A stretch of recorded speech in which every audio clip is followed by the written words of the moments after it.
Selamat pagi Bapak Ibu yang diberkati Tuhan. Kita bersyukur pagi ini kita kembali beribadah online bersama-sama. Mari siapkan hati kita, tubuh jiwa roh kita pada pagi hari ini. Boleh sungguh-sungguh haus dan lapar akan Tuhan. Sehingga kita boleh berjumpa dengan Tuhan secara pribadi pagi ini. Mari kita berdoa terlebih dahulu. Bapa di surga, kami mengucap syukur Tuhan buat kemurahan-Mu, buat kebaikan-Mu, kesetiaan-Mu Tuhan. Buat segala yang Kau kerjakan dalam hidup kami, buat pengampunan-Mu, buat kesetiaan-Mu Tuhan. Terima kasih Tuhan. Pagi ini kami bersyukur Tuhan, kalau kami boleh beribadah online Tuhan, kami tetap bersyukur dan kami tetap berkata Engkau baik, sampai selama-lamanya Engkau baik. Biar pagi ini Tuhan kami naikkan pujian dan penyembahan kami di hadapan-Mu sebagai dupa yang harum di hadapan-Mu. Biar setiap kami Tuhan memiliki haus dan lapar akan Engkau. Tarik setiap kami datang menyembah dan memuji Engkau, dan Engkau disenangkan, dan darah-Mu menguduskan, melayakan setiap kami. Terima kasih Tuhan, kami percaya ketika pujian dan penyembahan dinaikkan Tuhan, kami percaya Engkau bekerja dengan luar biasa. Terima kasih Tuhan, dalam nama Yesus kami berdoa bersyukur. Amin. Tidak ada Allah yang seperti Allah kita. Mari naikkan pujian kita di hadapan Tuhan dengan bersukacita. Haleluya.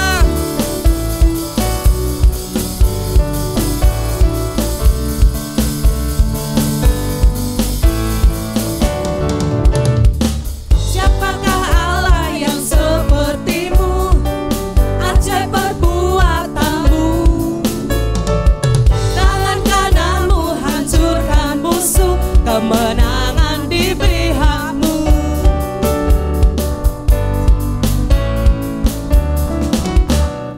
Siapakah Allah yang seperti-Mu? Ajaib perbuatan-Mu. Tangan kanan-Mu hancurkan musuh. Kemenangan diberi hak-Mu. Kemenangan diberi hak-Mu. Bagi Engkau yang bertahta, tak tertandingi kuasa-Mu yang sempurna. Semua musuh ada di bawah kaki-Mu. Pujian bagi Raja, pujian bagi Raja. Gunung tunduk mendengar suara-Mu, samudra bergelora. Sujud di kaki-Mu, semua lidah kan mengaku. Ku bernyanyi bagi Engkau yang bertahta, tak tertandingi kuasa-Mu yang sempurna. Semua musuh ada di bawah kaki-Mu. Pujian bagi Raja, pujian bagi Raja. Pujian bagi Raja di atas segala Raja, Yesus Kristus namanya.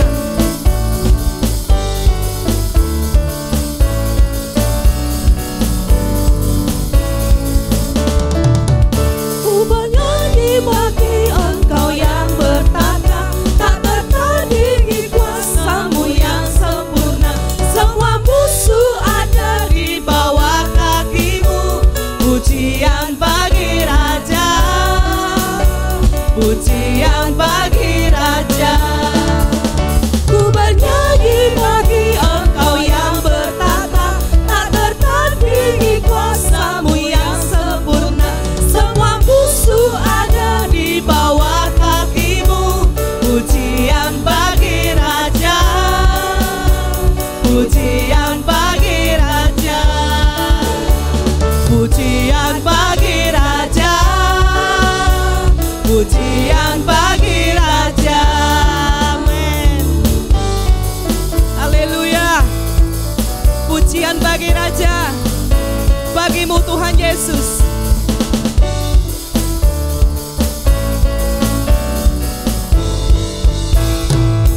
Amin. Haleluya. Segala pujian bagi Tuhan kita. Kita percaya bahwa kita dilahirkan untuk menjadi pemenang. Kita percaya bahwa Tuhan tidak pernah gagal. Kita sering gagal dalam hidup kita, tetapi Dia tidak pernah gagal karena Dia Allah. Mari datang kepada Tuhan pagi ini. Mari percaya hanya Dia yang paling mengerti untuk menolong kita. Biar bukan manusia atau kekuatan yang kita sendiri yang kita andalkan, karena Dia yang paling tahu apa yang harus kita kerjakan.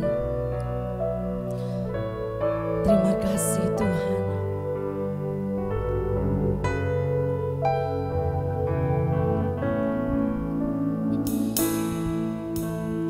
Engkau yang lebih tahu cara untuk membuka jalanku. Engkau yang lebih mengerti cara untuk menolong hidupku. Percaya Kau Tuhan yang tak pernah gagal. Terima kasih Tuhan. Menjadikanku lebih dari pemenang. Ku percaya Kau Tuhan yang tak pernah lalai menepati janji-janji-Mu. Haleluya. Engkau yang lebih tahu cara untuk membuka jalanku. Engkau yang lebih mengerti cara untuk menolong hidupku. Percaya Kau Tuhan yang tak pernah gagal, menjadikanku lebih dari pemenang. Ku percaya Kau Tuhan yang tak pernah lalai menepati janji-janji-Mu. Ku percaya Kau Tuhan yang tak pernah gagal, jadikan kami lebih dari pemenang. Jadikanku lebih dari pemenang. Ku percaya Kau Tuhan yang tak pernah lalai menggenapi janji-janji-Mu. Mari nyanyikan dari awal dengan percaya kepada Kau yang lebih tahu cara untuk membuka jalanku. Engkau yang lebih mengerti cara untuk menolong hidupku. Ku percaya Kau Tuhan yang tak pernah gagal, menjadikanku lebih dari pemenang. Ku percaya Kau Tuhan, Engkau tidak lalai menepati janji. Pernah lalai menepati janji-janji-Mu. Ku percaya Kau Tuhan yang tak pernah gagal. Kami datang kepadamu pagi ini dengan percaya sepenuhnya. Kami datang kepada Engkau pagi ini karena kami tahu hanya Engkau Tuhan satu-satunya yang sanggup menolong kami, yang membuat kami lebih daripada pemenang. Pernah lalai menepati janji-janji-Mu. Haleluya. Ku percaya Kau Tuhan yang tak pernah gagal, menjadikan kami lebih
dengar nyanyikan dengan lembut. Yang telah berjanji dan Mungkin saat ini kondisimu sedang terpuruk. Mungkin kau sedang dalam kegagalan. Tetapi hari ini, pagi ini, Tuhan memandangmu sebagai pemenang. Pagi ini Tuhan sedang melihatmu sebagai pahlawan yang gagah perkasa. Mari angkat imanmu kepada Tuhan. Nyanyikan dengan sungguh-sungguh di hadapannya. Aku punya Tuhan yang besar. Mari lihat Allah kita, Allah yang besar. Mari lihat dengan mata iman. Kita punya Allah yang besar. Tidak ada sesuatu pun yang tidak bisa Dia kerjakan. Mari sepakat.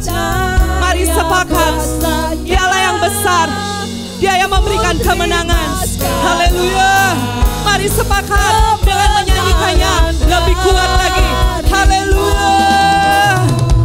Aku punya Tuhan yang besar, yang telah berjanji dan sanggup menggenapi imanku. Bersepakat percaya kuasanya, ku terima sekarang kemenangan.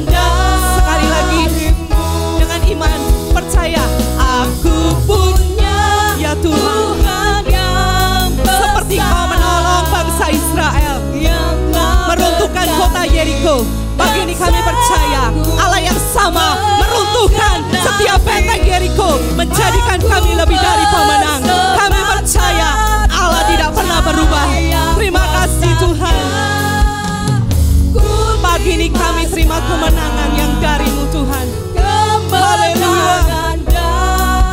Darimu ku terima sekarang. Ku terima sekarang. Kami menerimanya Tuhan. Kemenangan darimu ku terima sekarang. Ku terima sekarang. Kemenangan darimu. Mari sembah Tuhan.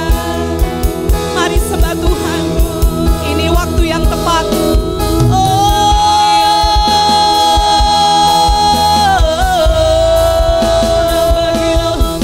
Haleluya. Haleluya. Mari sembah Tuhan. Oh, ya ralama syangara lamase. Haleluya. Sebab firman-Mu berkata, Engkau yang berperang menggantikan kami, dan kami menerima kemenangan yang daripada-Mu. Haleluya. Ya ralama syandarama. Ikara lama ya ralama syandarama.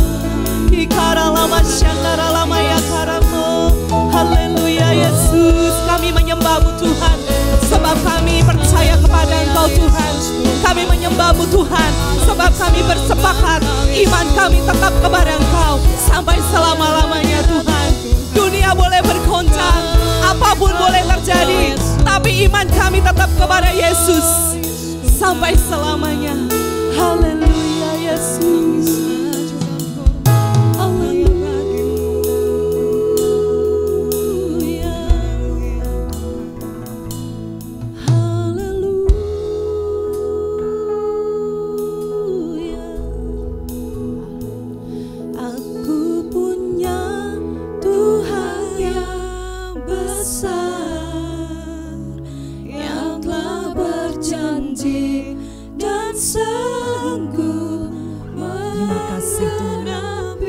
Bangga punya Allah seperti Engkau. Sebab Engkau tidak pernah lalai dengan janji-Mu. Engkau tepati janji-Mu. Ku terima sekarang kemenangan darimu. Mari angkat tanganmu dan katakan, aku punya Tuhan yang besar, yang telah berjanji sanggup menggenapi imanku. Bersepakat percaya kuasanya,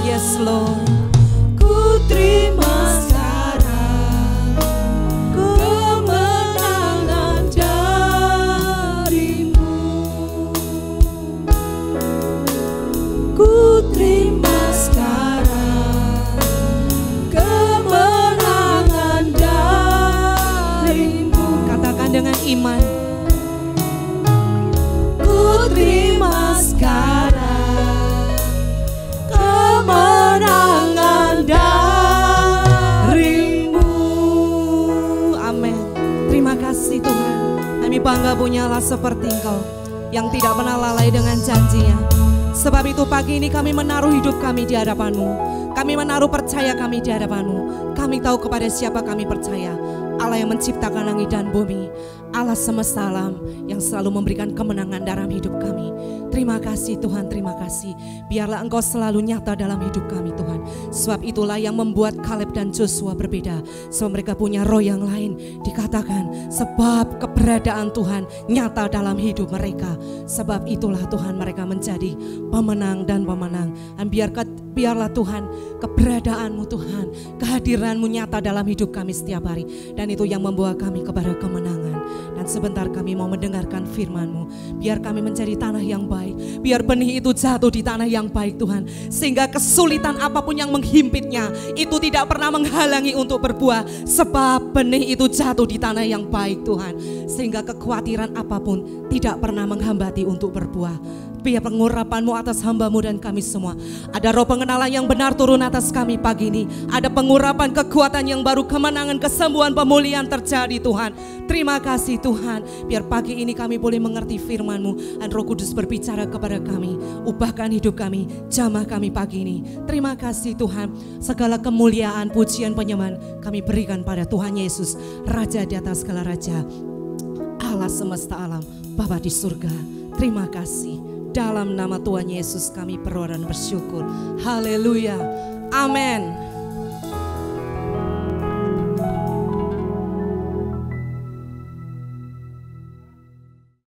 Shalom, selamat pagi semua Bapak Ibu Saudara-saudari yang dikasihi oleh Tuhan. Kembali kita dalam peribadatan kita via online. Mari kita siapkan hati kita untuk mendengar firman Tuhan setelah kita memuji dan memuliakan nama Tuhan melalui pujian dan penyembahan kita. Baiklah, sebelum firman Tuhan kita akan belajar bersama-sama. Mari kita tundukkan kepala sekali lagi untuk datang kepada Tuhan. Ya Bapa, kami merendahkan diri sekali lagi di hadapan-Mu. Mohon berkat akan firman-Mu. Walaupun kami masih beribadah secara online, tapi hati kami, rindu kami untuk diisi oleh kebenaran firman-Mu yang meluruskan jalan kami dan membawa kami kepada kebenaran. Urapi firman-Mu, hamba-Mu maupun kami semua yang mendengarkannya. Di dalam nama Tuhan Yesus kami berdoa. Amin. Puji Tuhan. Bapak Ibu yang dikasihi Tuhan, mari kita buka hati kita untuk mendengar firman Tuhan bersama-sama. Dan firman Tuhan pada pagi hari ini saya beri judul Born to be winner, atau dilahirkan untuk jadi pemenang.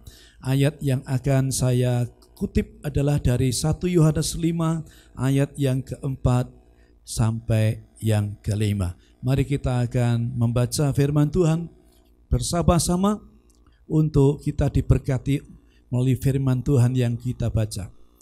Demikian firman Tuhan, sebab semua yang lahir dari Allah mengalahkan dunia. Dan inilah kemenangan yang mengalahkan dunia, iman kita. Siapakah yang mengalahkan dunia selain daripada dia yang percaya bahwa Yesus adalah anak Allah. Puji nama Tuhan. Bapak Ibu yang dikasihi Tuhan, kalau kita membaca kitab Wahyu dalam pasal 1 hingga yang ketiga, maka kita akan menemukan perkataan Tuhan Yesus kepada gereja, ketujuh gereja di Asia Kecil pada waktu itu, yang dimana di akhir kalimat setiap gereja itu disebutkan barang siapa menang. Baik, untuk masuk ke dalam janji Tuhan, masuk ke dalam surga yang mulia, maka yang menjadi penghuni di sana adalah orang-orang pemenang. Baik, apa yang dikatakan oleh seorang petenis wanita yang hebat, ya, yang pernah menjuarai tenis dunia wanita yang bernama Maria Sharapova. Dia mengatakan demikian, when I need to push myself. Ketika saya ingin untuk menekan diri saya sendiri, I think of all those nicely polished trophies, katanya. Saya berpikir semua orang berkata I think of all, saya berpikir semua itu indah untuk menunggu mengangkat trofi yang telah dipoles, yang diangkat oleh lifted up by the winner, yang diangkat oleh pemenang. And how the winner might be in me, dan bagaimana pemenang itu adalah saya. Jadi dalam setiap dunia atlet, mereka ingin tampil sebagai pemenang. Mereka mempersiapkan diri, mereka berlatih dengan keras sehingga ia dapat mewujudkan impian untuk menjadi pemenang. Demikian pula saudara, kita semua seharusnya akan memimpikan seperti Maria Sharapova ini, bahwa menunggu-nunggu untuk itu tadi mengangkat piala oleh pemenang. Piala itu diangkat oleh pemenang. Ingin tampil, dan orang yang mengangkat itu adalah kita, dan pemenang itu adalah Anda dan saya. Nah, bagaimana kita untuk dapat menjadi pemenang? Ini hal yang perlu kita pelajari bersama. Kita memperoleh medali, kita memperoleh trofi karena kita telah mengalahkan musuh-musuh kita. Baik, kita akan lihat bersama-sama. Untuk menjadi pemenang disebutkan Anda harus dilahirkan kembali oleh Tuhan. Nah, menarik saudara ya. Mengapa kita harus dilahirkan kembali? Sebab semenjak manusia itu jatuh di dalam dosa, yang sebetulnya manusia sebelum jatuh dalam dosa, Adam dan Hawa itu diciptakan oleh Tuhan sendiri dalam kuasa Tuhan yang ajaib, dan diciptakan oleh Tuhan segambar dengan Tuhan, imago Dei. Dan di dalam diri manusia itu terkandung potensi yang ilahi, tetapi oleh sebab dosa maka rusaklah gambar ilahi di dalam diri manusia itu. Bab itu Yesus Kristus datang ke dalam dunia. Untuk apa saudara? Untuk menyelamatkan. Yang didahului dengan reshaping, membentuk kita kembali, dilahirkan kita kembali di dalam Tuhan menjadi ciptaan yang baru. Kita segambar dengan Tuhan. Kita dipulihkan gambar yang rusak itu. Dan itu dituliskan dalam ayat yang kita baca tadi, dalam ayat yang keempat demikian. Sebab semua yang lahir dari Allah mengalahkan dunia. Haleluya. Nah saudara, kata mengalahkan dunia ini adalah orang-orang menunjuk kepada pribadi-pribadi yang unggul, pribadi-pribadi yang menang. Mengapa saya katakan demikian? Karena dunia ini jahat, dunia ini tempat dosa, dunia ini ingin membuat kita ini menjadi orang yang loser atau orang yang pecundang, orang yang kalah. Karena memang dunia ini memberikan tawaran, menggoda banyak orang, sehingga kita kehilangan arah, kita tidak lagi menjadi pemenang. Tetapi puji Tuhan, ada good news, ada kabar baik yang disampaikan melalui firman Tuhan. Kalau Anda dan saya yang telah kehilangan potensi ilahi, telah kehilangan gambar yang ilahi tadi, Tuhan Yesus memberikan sebuah solusi. Sebab semua yang lahir dari Allah mengalahkan dunia.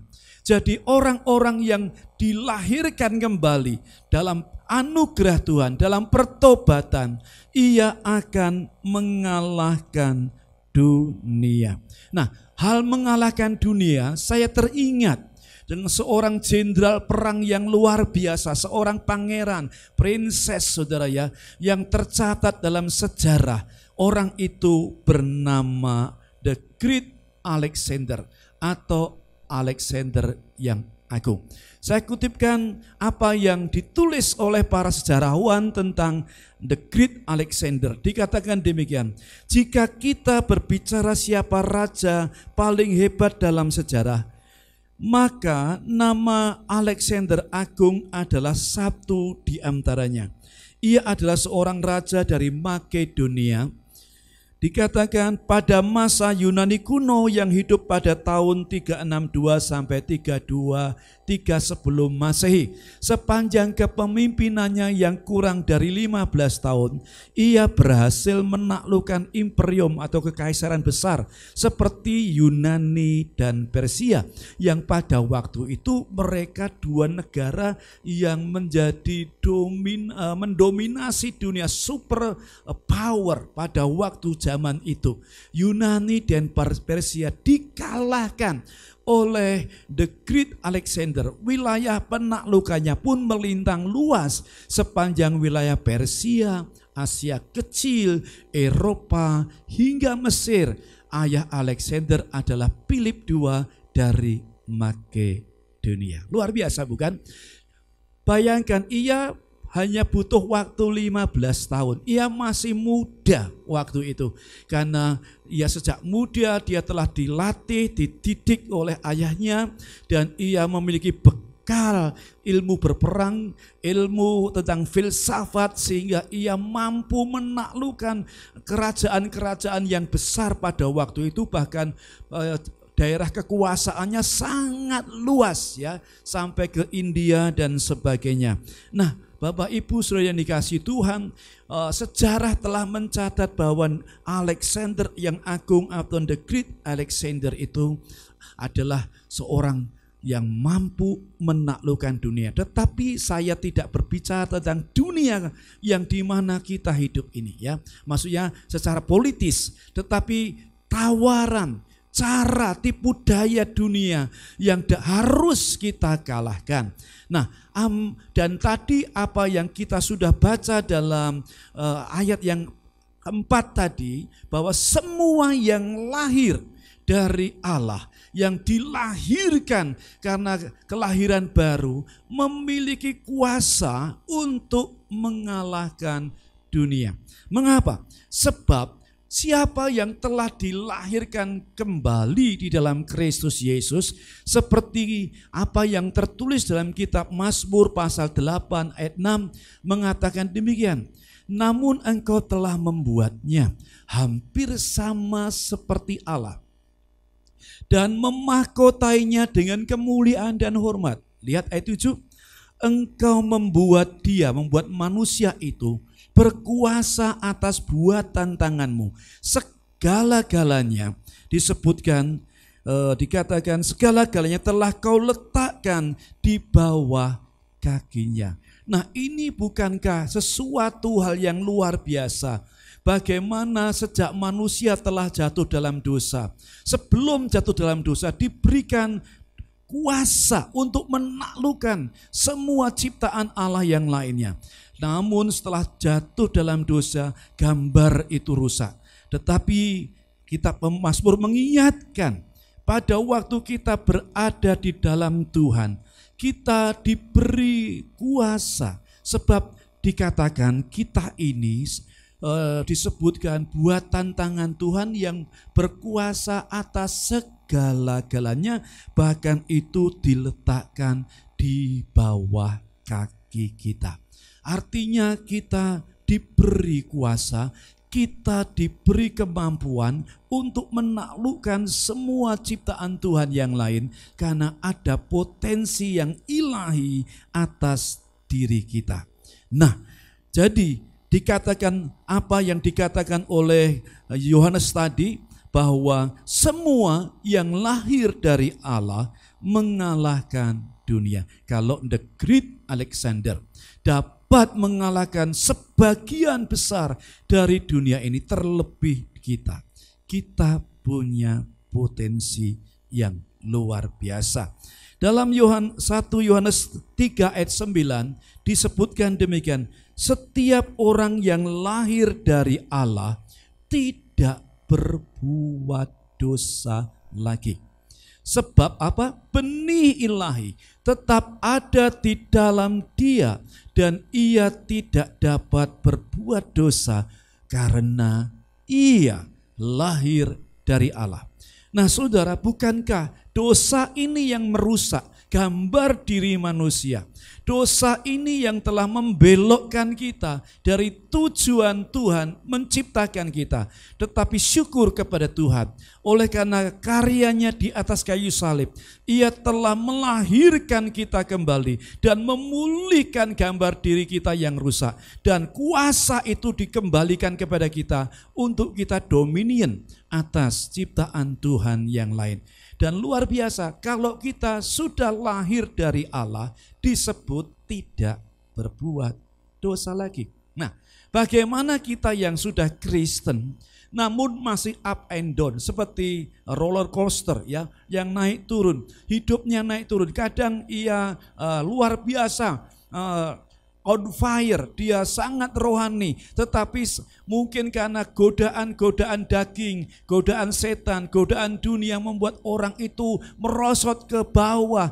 Nah saudara, sehingga tidak menikmati janji-janji Tuhan. Ia menjadi pecundang, ia menjadi orang yang loser, orang yang kalah oleh dunia ini. Mengapa? Karena dosa itu yang membuat kita terpisah dari Tuhan.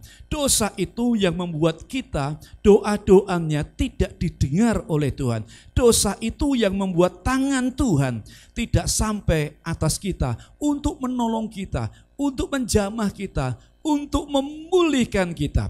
Nah, jadi kalau kita sudah dilahirkan kembali dan kita mengarahkan hidup kepada keserupaan dengan Kristus, kita akan berupaya untuk tidak berbuat dosa itu. Dan ada sesuatu yang Tuhan berikan kepada kita, yaitu apa? Sebab benih ilahi, ya, benih ilahi itu ada di dalam orang itu dan ia tidak dapat berbuat dosa karena ia lahir dari Allah. Kita tanyakan, ya, kita bertanya pada diri kita, bagaimana kehidupanmu? Apakah engkau masih jatuh bangun dalam dosa atau engkau sudah merasakan sesuatu yang ilahi, sesuatu yang dahsyat yang telah diperbuat Tuhan dalam kehidupan kita sehingga engkau dapat mengalahkan dunia? Yang kedua, bagaimana kita dapat mengalahkan dunia? Adalah hidup yang beriman kepada Tuhan. Saya lanjutkan dalam ayat keempat, ya. Sebab semua yang lahir dari Allah mengalahkan dunia, dan inilah kemenangan yang mengalahkan dunia, dipertegas iman kita. Haleluya. Saudara yang dikasihi Tuhan, mungkin saudara bertanya kepada saya, masih relevankah kita yang tinggal dalam dunia yang bengkok ini masih memiliki iman? Saudara, iman itu sesuatu yang hebat, yang luar biasa, sehingga oleh karena iman itu kita dapat mengalahkan dunia di mana kita hidup. Bahkan ada contoh dalam perjanjian baru, seorang yang bernama Demas. Ia adalah seorang yang mendampingi Paulus di dalam pelayanannya kemana-mana. Tapi dalam kitab Timotius disebutkan bahwa Demas telah meninggalkan Paulus dan rekan-rekannya yang lain, sebab Demas telah dikalahkan, mencintai, maksud saya, Demas telah mencintai dunia. Wow, saudara, itu gambaran bahwa banyak orang Kristen yang lebih condong untuk mencintai dunia daripada mencintai Tuhan. Nah saudara, kita apabila sudah dilahirkan kembali, maka Tuhan memberikan kita satu kekuatan di dalam iman kita untuk mengalahkan dunia. Kembali kepada sejarah yang saya kutip tentang The Great Alexander. Mengapa Alexander ini dapat mengalahkan dunia?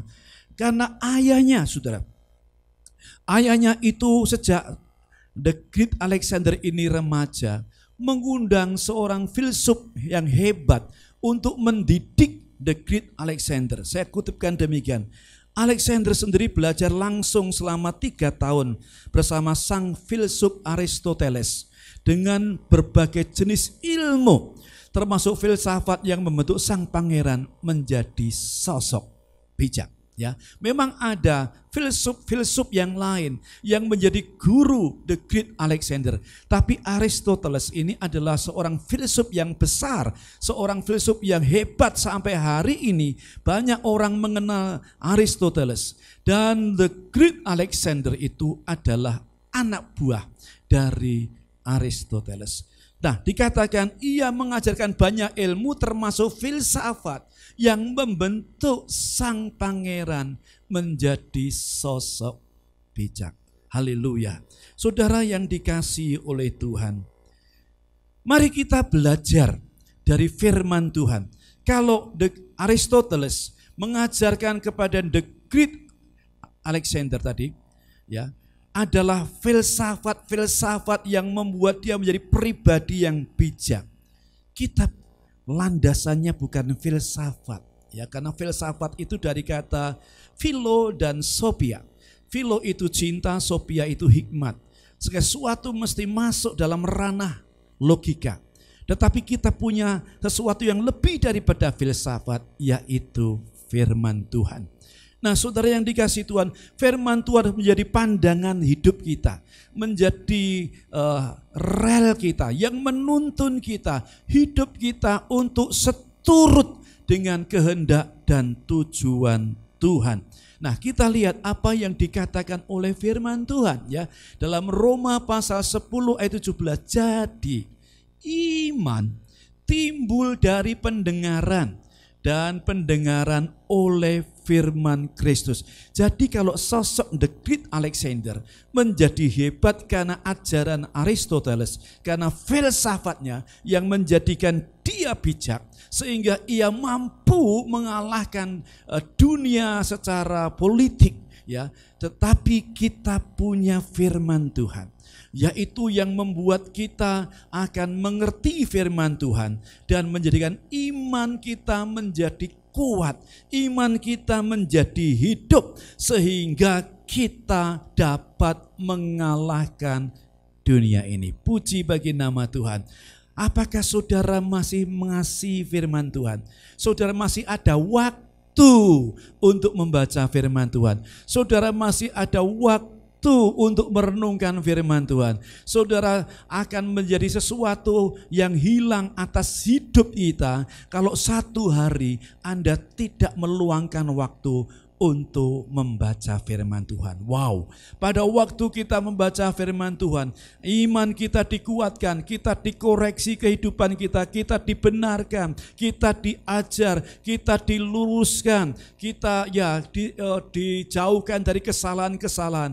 Karena iblis itu paling suka memutarbalikkan firman Tuhan. Pada waktu kita makan dari makanan yang rohani, yaitu dari firman Tuhan, maka iman saudara akan timbul.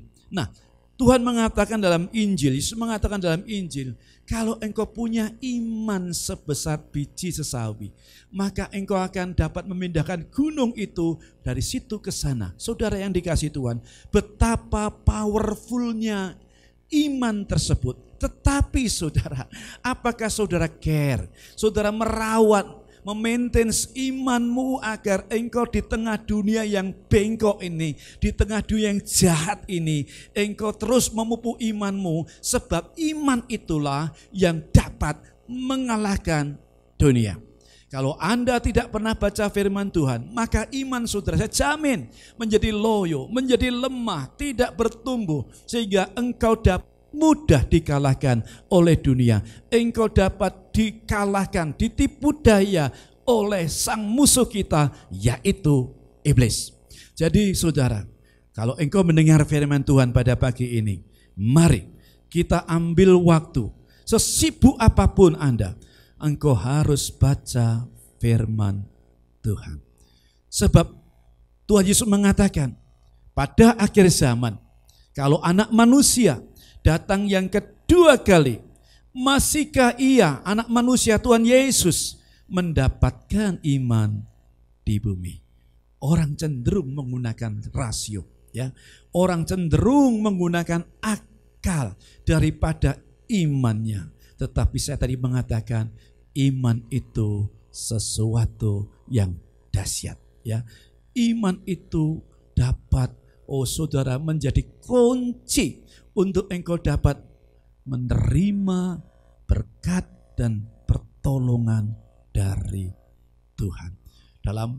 Dalam banyak cerita Tuhan Yesus mengatakan pada waktu murid-muridnya sedang mengalami gelombang pasang, pada waktu mereka naik perahu bersama Yesus, dikatakan, where is your faith? Di mana iman? Wow, iman itu dapat meneduhkan gelombang laut yang ganas yang hendak menenggelamkan perahu murid-murid Tuhan Yesus itu. Jadi di tengah dunia yang semakin sulit ini, mari kita tetap beriman kepada Yesus. Haleluya. Yang ketiga, bagaimana kita dapat menjadi pemenang, ya? Kita bisa menjadi the winner untuk mengangkat piala nanti akhirnya untuk masuk ke dalam surga yang dijanjikan Tuhan bagi para pemenang. Nah, saudara, adalah yang ketiga, hidup yang percaya kepada Yesus. Wow, saudara mengatakan, Pak, saya juga percaya. Saudara, mari kita akan kembali untuk mengukur rasa percaya kita seperti yang Tuhan kehendaki. Ya, banyak orang percaya Yesus, tapi hanya lip service, hanya di bibir saja. Tapi mari kita akan memiliki rasa percaya itu seperti yang Tuhan kehendaki. Ayat 5 saya bacakan. Siapakah yang mengalahkan dunia? Ya, ada pertanyaan dari penulis ini kepada pembacanya. Siapa yang mengalahkan dunia? Selain daripada dia orang yang percaya bahwa Yesus adalah Anak Allah. Puji nama Tuhan. Saya garis bawahi kata percaya bahwa Yesus adalah Anak Allah. Banyak orang percaya kepada Yesus. Dia sebagai rasul, dia sebagai nabi, dia sebagai ciptaan yang utama dari Tuhan, dia sebagai kekuatan pikiran Tuhan, tetapi tidak percaya bahwa Yesus Kristus adalah Anak Allah. Saudara yang dikasihi Tuhan, di akhir zaman ini banyak orang ingin mengajak, ingin membuat distorsi tentang keilahian Tuhan, ya, dan menyesatkan banyak orang. Tetapi saya selalu mengatakan, pada zaman dulu, gereja pada awal gereja itu ada, gereja diwarnai dengan aniaya. Lalu ditangkaplah murid-murid Tuhan, ditangkaplah para pengikut Kristus. Lalu supaya mereka tidak mudah dikenal sebagai pengikut Yesus, mereka tidak menggunakan salib pada waktu itu, tapi mengganti salib itu dengan gambar ikan.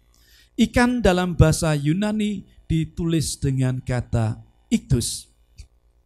Nah, mengapa mereka menggunakan logo ikan atau simbol ikan? Karena iktus itu ada kepanjangannya, I adalah Yesus. Itu C-nya adalah Kristo, ya, Yesus Kristo.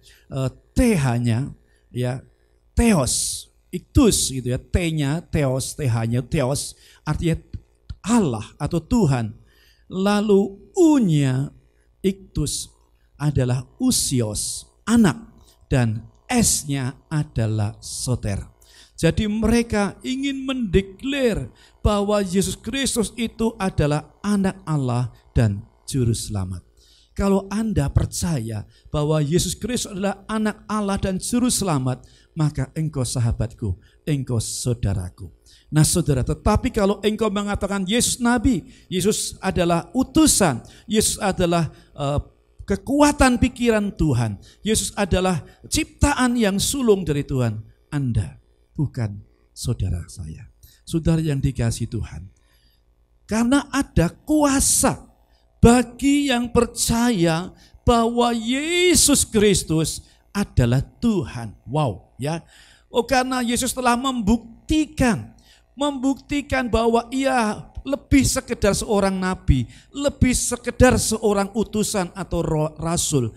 Ia adalah Tuhan sendiri dengan tanda-tanda yang dia telah perbuat. Sehingga Yesus mengatakan kalau semua ditulis, maka tidak cukup langit ini untuk menjadi kertasnya. Karena terlalu banyak mujizat untuk meneguhkan bahwa Yesus Kristus adalah Tuhan. Ia mati, ia bangkit, dan ia naik ke surga, dan ia berjanji ia akan datang kembali. Sebab Yesus itu adalah Tuhan. Saudara, banyak orang dijumpai Tuhan. Banyak orang mengalami kekuasaan Yesus yang ajaib. Pada waktu mereka belum mengenal Tuhan, mereka tidak pernah mengalami sesuatu yang miracle. Tetapi pada waktu ia dihampiri Yesus, pada waktu orang itu percaya bahwa Yesus adalah anak Allah, maka hidupnya penuh dengan mujizat Tuhan. Saudara yang dikasihi Tuhan, maukah engkau mau menjadi pemenang dan masuk ke dalam kekekalan yang luar biasa? Engkau harus percaya bahwa Yesus adalah Tuhan. Sebab di bawah kolong langit ini tidak ada satu nama yang olehnya kita beroleh selamat, kecuali Anda percaya bahwa Yesus adalah Tuhan. Karena dikatakan demikian ya, Yesus itu adalah Tuhan yang membawa kita untuk sampai kepada kekekalan, pada surga. Tak seorang pun sampai kepada surga tanpa Yesus. Akulah jalan, kebenaran, dan hidup. Tidak seorang pun sampai kepada Bapa kecuali melalui aku. Demikian kata Tuhan. Ini luar biasa. Bab itu percayalah. Kalau engkau percaya, saya yakin engkau akan mengalami sesuatu yang dahsyat. Bab itu marilah kita akan mengubah pemikiran kita, rasa percaya kita kepada Tuhan. Yesus pernah bertanya kepada murid-muridnya, menurut engkau siapakah aku ini? Ia ingin menguji, ia ingin tahu seberapa dalam pengenalan murid-muridnya kepada Yesus. Lalu Simon mengatakan, engkau adalah Mesias. Wow. Lalu Tuhan Yesus mengatakan, di atas batu karang ini, ya, aku akan mendirikan gerejaku dan maut tidak akan menguasainya. Oh saudara, luar biasa.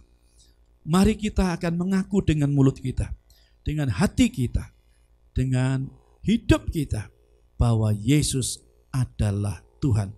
Seperti yang dikatakan oleh Rasul Paulus. Maaf, dalam 2 Korintus pasal 5, sebelumnya kita lihat Yohanes 16 ayat 33. Semuanya itu kukatakan kepadamu, supaya kamu beroleh damai sejahtera. Dalam aku, dalam dunia kamu menderita penganiayaan, tetapi kuatkanlah hatimu. Aku telah mengalahkan dunia. Mengapa kita percaya kepada Yesus? Sebab Yesus telah memberi bukti, ia telah mengalahkan dunia. Bahkan dalam kitab Kolose pasal 2 disebutkan ia telah mengalahkan musuh-musuhnya, yaitu iblis yang dijadikan tontonan umum.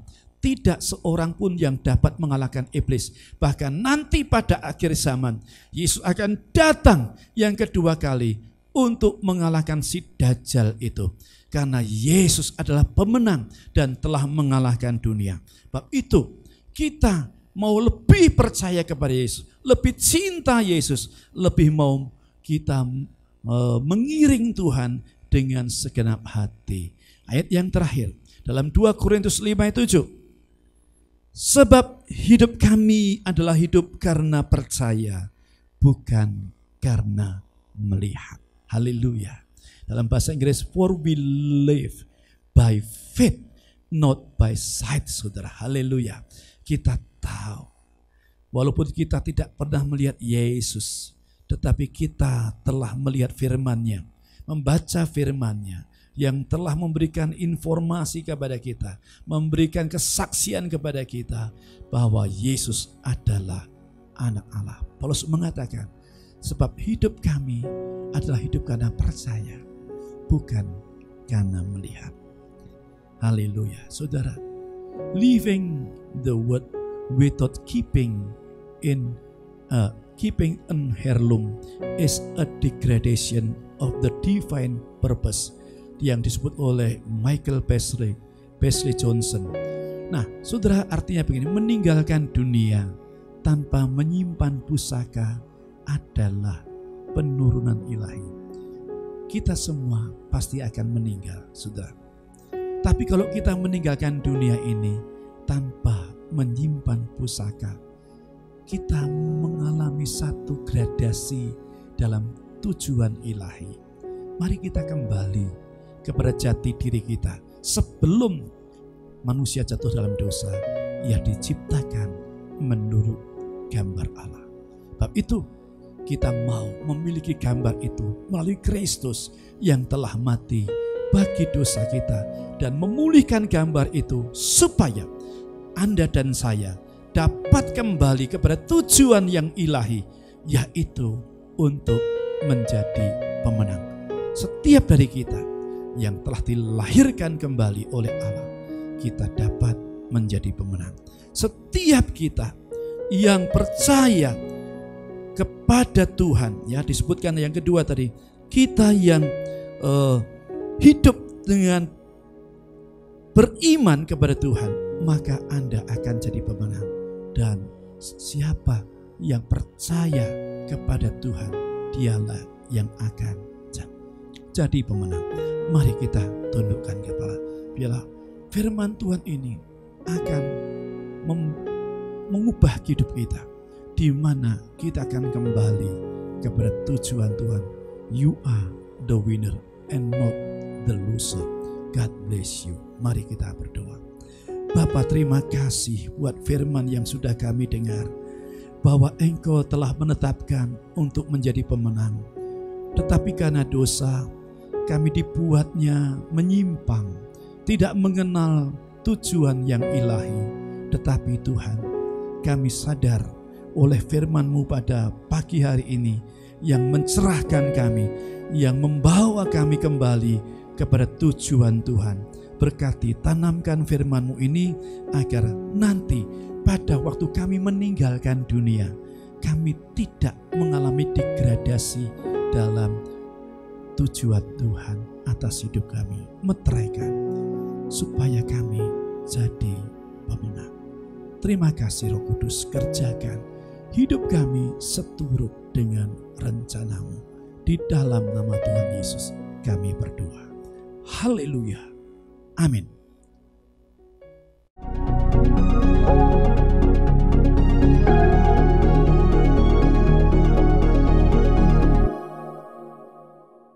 Bapak Ibu yang dikasihi oleh Tuhan, sebelum kita mengakhiri ibadah kita pada minggu ini, maka akan mendengar beberapa pengumuman. Yang pertama, jangan lupa, mari kita akan memberi korban persembahan bagi pekerjaan Tuhan yang ada di layar Bapak Ibu semuanya, melalui GoPay, melalui QR, melalui transfer banking. Anda bisa berkorban bagi pekerjaan Tuhan. Terima kasih buat pengorbanan saudara. Tuhan Yesus memberkati. Yang selanjutnya, tanggal 25 minggu depan adalah hari ulang tahun kita, ya. Karena kita diresmikan pada bulan Oktober 20 tahun yang lalu di Hotel Ciputra. Dan Tuhan, bersama Tuhan kita telah melewati suka dan duka. Maka walaupun kita belum bisa ibadah tatap muka atau onsite, tapi kita mau bersyukur dalam hari perayaan ulang tahun gereja kita melalui online. Dan kita sedang menyiapkan satu khotbah yang atau ibadah yang spesial untuk online ini. Nah, jadi jangan dari kita tidak ikut acara ini karena kita mau bersyukur melalui gereja ini kita ada, kita melayani, kita diberkati. Jadi tanggal 25 besok adalah ibadah spesial via online mengenai HUT kita yang ke-20 tahun. Tuhan memberkati. Selanjutnya pemuridan tetap berjalan seperti biasa. Kita mau menjadi murid Tuhan, bukan menjadi gerombolan yang tidak mengerti rencana dan tujuan Tuhan. Kemudian baptisan akan dilaksanakan dan bagi saudara yang sudah mendaftar akan dilengkapi dengan katekisasi. Dan itu pengumuman yang dapat saya sampaikan. Tuhan memberkati. Amin. Marilah kita menyerahkan hidup kita selama minggu depan ini, seminggu ke depan kepada Tuhan. Mari kita berdoa. Bapa kami yang baik dalam surga, terima kasih untuk ibadah pada pagi ini. Kami berdoa Tuhan, Engkau terus akan menolong jemaat-Mu di GPPK CWS Semarang ini, dan siapapun yang menangkap dan menyaksikan acara ibadah ini, Tuhan juga memberkati. Kami perlu Tuhan, kami perlu penyertaan Tuhan, kami perlu tangan-Mu yang diulurkan atas kami. Jamahan-Mu yang sakit Tuhan sembuhkan, karena kami tahu Engkaulah tabib yang ajaib, dokter segala dokter, dan Tuhan Engkaulah gembala kami, Engkau yang memelihara kami, membawa kami ke rumput yang hijau dan air yang tenang, Engkau yang menyegarkan jiwa kami. Terima kasih Tuhan, pelihara hidup kami pribadi lepas pribadi, keluarga demi keluarga, semua diberkati oleh Tuhan. Juga masa depan kami, pendidikan kami dalam situasi yang seperti ini, kami tahu Engkau tetap Tuhan. Terima kasih Bapa. Sekarang sidang jemaat Tuhan, mari kita angkat tangan kita di hadapan Tuhan dan terimalah berkat dari Tuhan. Tuhan memberkati engkau dan melindungi engkau. Tuhan menyinari engkau dengan wajahnya dan memberi engkau kasih karunia, dan Tuhan menghadapkan wajahnya kepadamu dan memberi engkau damai sejahtera.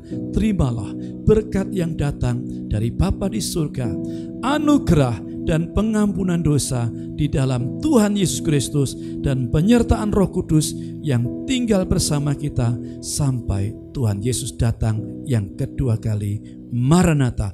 Yang percaya bersama-sama mengatakan amin. Tuhan memberkati. Sampai ketemu minggu depan.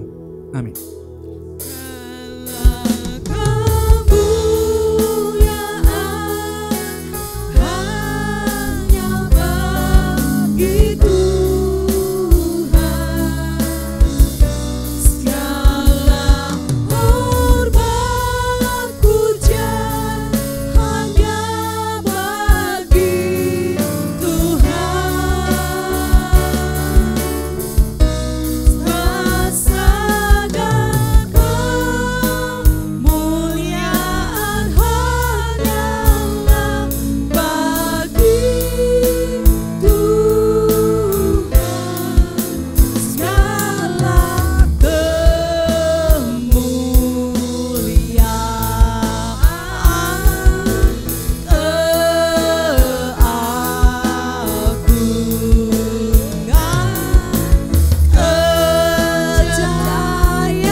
Yesus memberkati.